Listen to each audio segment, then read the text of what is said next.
ایک بات مجھے عرض کرنی ہے، تفصیل کی ضرورت نہیں، آپ سب حضرات اس سے واقف تھے کہ دارالعلوم کے قیام کا پس منظر اور اس سلسلے میں بانی دارالعلوم دیوبند حجت الاسلام حضرت مولانا محمد قاسم نانوتوی نور اللہ مرقدہ کا جو نظریہ تھا وہ یہ تھا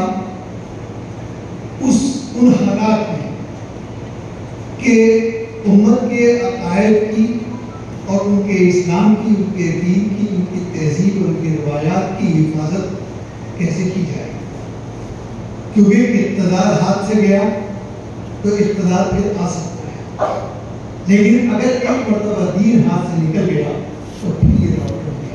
یہ تھی وہ ایمانی فراست، اور جس کو پیش نظر رکھتے ہوئے انہوں نے منصوبہ تیار کیا۔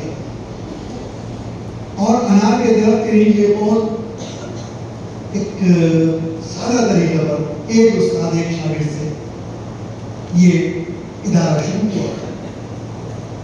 کون کہہ سکتا تھا کہ یہ عالمی مرکز بن جائے؟ یہ حضرت بانی دارالعلوم دیوبند اور ان کی جماعت رفقا کی جماعت کا وہ اخلاص تھا کہ آج 1.5 صدی گزرنے کے باوجود وہ کارواں اسی طرح سے رواں ہے۔ ہزاروں لاکھوں علماء وہاں سے نکلے، اور ہم سب کا بات ہے بلا واسطہ کسی نہ کسی والے سے دارالعلوم دیوبند سے تعلق ناگزیر ہے، پہلے کے مرکز سے۔ تو یہ حضرت نانوتوی کی ایمانی فراست تھی کہ انہوں نے آنے والے وقت کے حالات کو پہچانا۔ حالات آئے متغیر ہے، ہر وقت تغیر ہوتا، اور اللہ نے اس امت کو ایسے افراد سے ہر دور کے اندر اٹھا۔ سن 1970 میں حضرت مولانا قاضی ولی احمد صاحب نور اللہ علیہ، ان کا بھی پہلے یہی فکر تھا کہ آنے والا وقت ہے وہ بہت تیز رفتار تبدیلی ہے، اور ایسی غیر متوقع تبدیلی جس کا تصور نہیں کیا جا سکتا، اور اس سے جو مسائل، فقہی مسائل اور دیگر اسلامی مسائل پیدا ہونے لگے، اس پر دو تین معنی تھے۔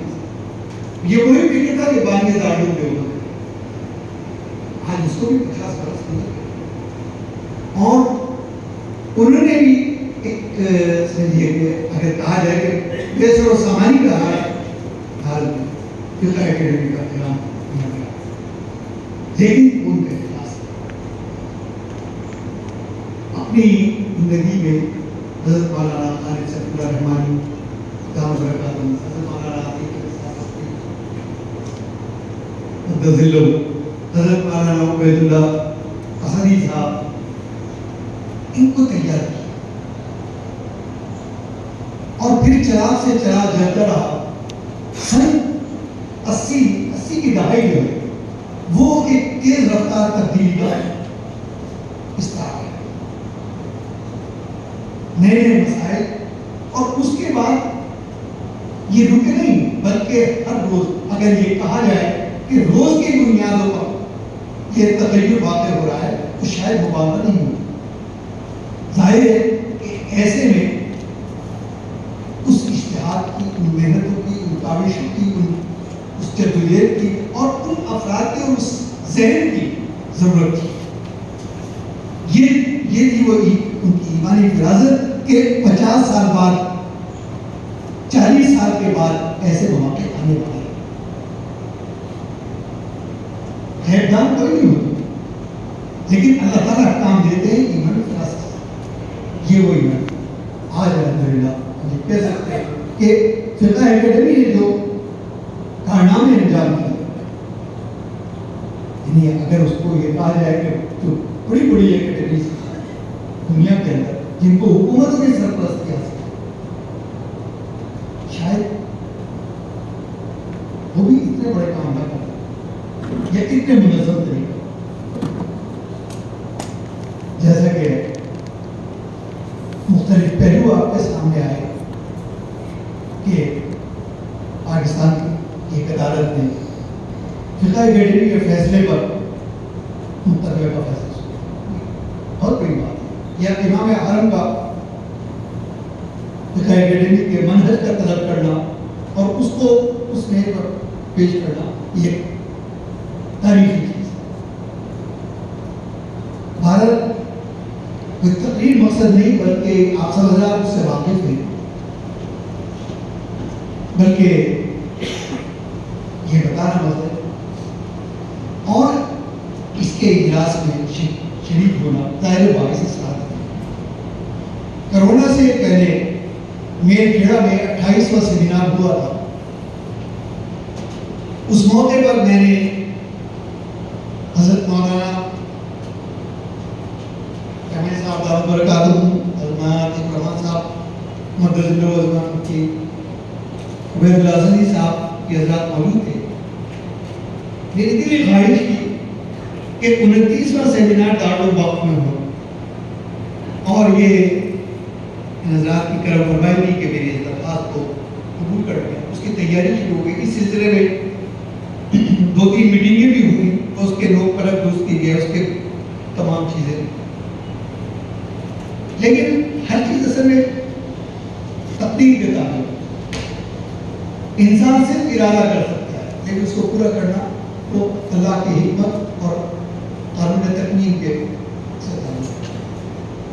تیاری اس قدر مکمل ہو چکی جیسا کہ ابھی حضرت مولانا جو خطبہ استقبالیہ کو مکمل کو ہمگیر اور ہمجید تمام پہلوؤں کو اور وہ وہیں کے لیے تیار کی.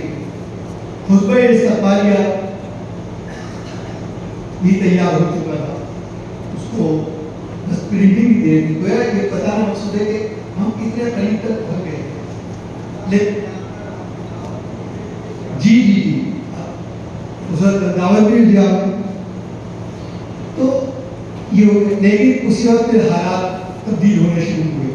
پہلے وہ طلاق ثلاثہ کا مسئلہ آیا، پھر بابری مسجد کا فیصلہ، پھر NRC، پھر کرونا.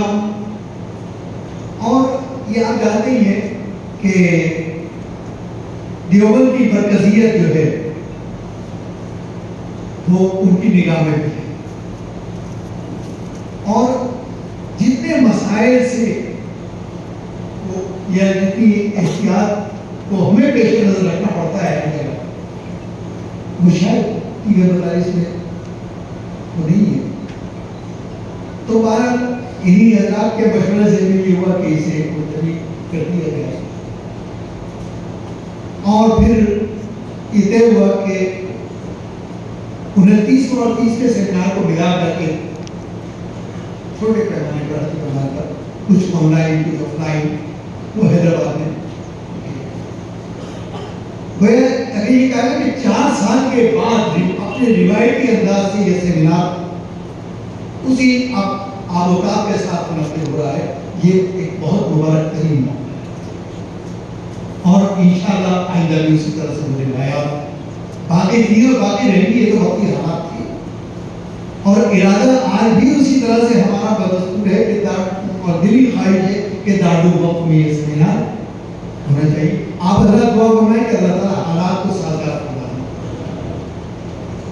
اور یہ خواہش پوری ہو.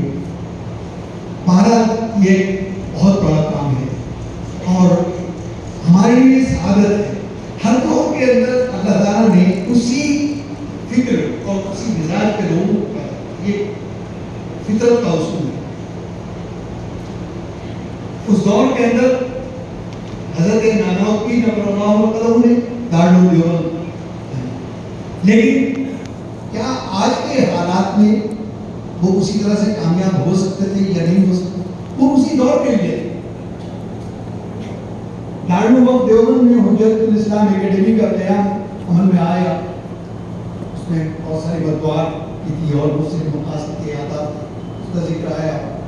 حضرت والد صاحب رحمہ اللہ ایک صاحب نے کہا کہ یہ کام یہ فرض کفایہ ہے کہ جو آپ نے ادا کیا یہ کام بہت پہلے ہونا چاہیے تھا، لیکن خیر دیر آئے درست آئے وہ ہو گیا۔ تو میں نے عرض کیا کہ ہر کام کے لیے دور بھی متعین ہے، افراد بھی متعین۔ اگر ہم یہ کہیں کہ اورنگزیب رحمۃ اللہ علیہ کے دور میں ہندوستان اتنا وسیع تھا، اس وقت دارالعلوم دیوبند قائم ہوتا تو بہت نہیں، اس کے لیے وہی وقت متعین۔ اکیڈمی کے قیام کے لیے 70 کی دہائی متعین کی، اور حضرت مولانا قاری مجاہد الاسلام صاحب متعین شخصیت تھے اللہ کی طرف سے۔ بہرحال یہ عظیم موقع ہے اور ہمارے لیے یہ بےحد سعادت کی بات ہے۔ میں پھر ایک مرتبہ یہاں کے تمام منتظمین کا اور حضرت مولانا قاری سیف اللہ رحمانی صاحب اور مولانا مفتی بستری صاحب اور تمام متعلقین اکیڈمی کے محبتوں کا، عنایات کا اور کرم فرمائی کا شکر گزار ہوں۔ وقت کافی ہو گیا ہے، اپنی ان چند باتوں پر اپنی تعلیم پر آباد ختم کرتا ہوں۔ وآخر دعوانا ان الحمدللہ رب العالمین۔ بہت بہت شکریہ حضرت مولانا محمد سفیان قاسمی صاحب کا برکاتوں کا، انہوں نے بہت قیمتی اور مبارک کلمات ارشاد فرمائے ہیں، اور حضرت والا ہمارے اکیڈمی کے صدر بھی ہیں، اگر وہ یہ اعلان نہ بھی کرتے پھر بھی اس کے بعد ہمارے ذمہ داران موجود تھے، یقیناً انشاءاللہ آج نہیں تو کل وہاں سیمینار منعقد ہوگا، جیسا کہ حضرت مولانا نے